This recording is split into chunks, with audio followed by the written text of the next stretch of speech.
Hello बच्चों, let's read this question. In the test tube baby procedure, fertilization is in vitro but embryonic development is in vivo. ठीक है, तो यहाँ पर ये स्टेटमेंट कैसा हो जाता है? ये स्टेटमेंट करेक्ट हो जाता है. करेक्ट क्यों, अभी जान लेते हैं. क्या किया जाता है यहाँ पर? फर्टिलाइजेशन जो होता है ना, फर्टिलाइजेशन वो बॉडी के बाहर कराया जाता है, बॉडी के बाहर टेस्ट ट्यूब में. ठीक है, और उसको बोल देते हैं in vitro. In vitro fertilization मिलता है, और टेस्ट ट्यूब बेबी भी बोल दिया जाता है यहाँ पर. इन विट्रो फर्टिलाइजेशन में क्या किया जाता है?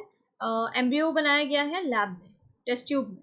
ठीक है, अगर 8 ब्लास्टोमेर्स है उसमें, अगर उसको ट्रांसफर किया जा रहा है 8 ब्लास्टोमेर स्टेज में, ठीक है, अप टू 8 ब्लास्टोमेर, तो उसे कह देते हैं, उसे ट्रांसफर किया जाता है फिलोपियन ट्यूब में, और उसे कह देते हैं ZIFT, ज़ाइगोट इंट्राफिलोपियन ट्रांसफर. ठीक है, और अगर उसे ट्रांसफर किया जाता है मोर देन 8 प्लास्टोमेर, 8 प्लास्टोमेर स्टेज में, मोर देन 8 प्लास्टोमेर स्टेज, तो उसको ट्रांसफर किया जाता है यूट्रस में, तो उसे कह देते हैं इंट्रा यूट्राइन ट्रांसफर. ठीक है, बट यहां पर आप क्या देख रहे हैं?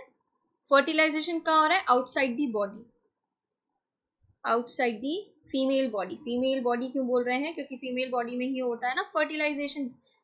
फीमेल बॉडी में भी कहाँ? फेलोपियन ट्यूब के एम्पुला रीजन में. ओके,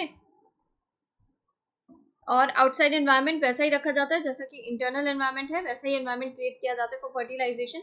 बट फिर इसके बाद एम्ब्रियो को ट्रांसफर करें क्या? या तो फेलोपियन ट्यूब में या तो यूट्रस में. तो आप देखेंगे आगे का फर्दर जो डेवलपमेंट होगा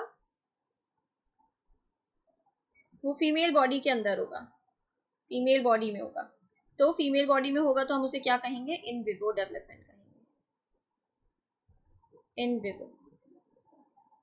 ओके, तो टेस्ट ट्यूब बेबी प्रोसीजर जो होता है जिसमें इन विट्रो फर्टिलाइजेशन किया जाता है, फर्टिलाइजेशन कैसा है? In vitro, but embryonic development is in vivo. ये करेक्ट है, option A. Both fertilization and embryonic development are in vitro, तो दोनों इन विट्रो नहीं होते. Fertilization is in vivo but embryonic development is in vitro, ये भी incorrect हो जाता है.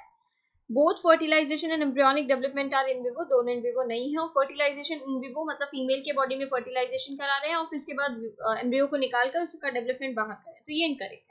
ऑप्शन ए इज करेक्ट है. इसके regarding information NCERT class 12 page number 48 पर गिवन है. थैंक